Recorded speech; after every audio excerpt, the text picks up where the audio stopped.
पैसो ह्यो सगळेच कमवतात, कारण प्रत्येक माणूस पैशाच्या पाठी धावता. सकाळी उठल्यापासून मुंबईवाले तुम्ही ह्याच बरोबर की नाही, आणि आम्ही गावात राहणार आहे. आम्ही सुद्धा काय गप राहत नाही, आम्ही सुद्धा दिवसभर शेतीवाडीच्या पाठी पैशाच्याच पाठी म्हणा. पण या परमेश्वराचं नामस्मरण आपण घेत असताना पहिली गोष्ट म्हणजे माणसा किती दुःख असून दे, किती टेन्शन असून दे, एकदा हे परमेश्वराच्या नामस्मरणात तो माणूस दंग झालो की त्याच्या दुःखात तो सगळं विसर पडून जाता. बरोबर की नाही. जो काळ जो जेवढं वेळ तो त्या भजनात नामस्मरणात रंगात तेवढाच त्याचा दुःख कमी होता. बरोबर की नाही.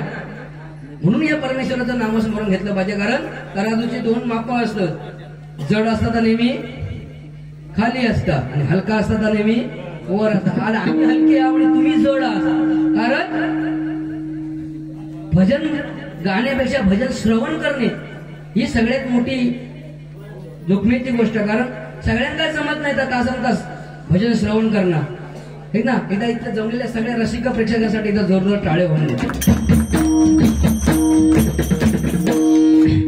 काय सगळ्या संतांनी पांडुरंगाचं नामस्मरण केलं. खैचो संत पांडुरंगाचं नामस्मरण केलं.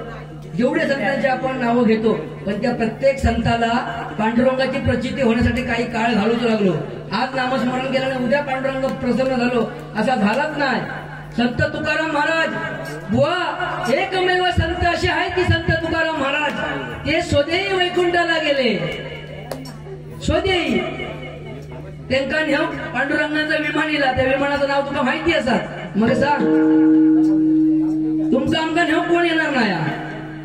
किती मोठं सावकार असलो, 10 माळ्याची बिल्डिंग असली, फिरो फॉर्च्युनर गाडी असली तर त्याला शेवटची आंघोळ खळ्यातच घालणार. बरोबर की नाही. 4 जण उचलून नेणार, 5व्याची गरज नाही. बरोबर की नाही. आणि ते नेणारे असले ते तिरडी बांधणार झालं.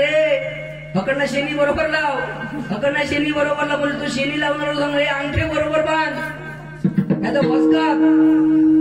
आणि शेवटी राम नाम सत्य.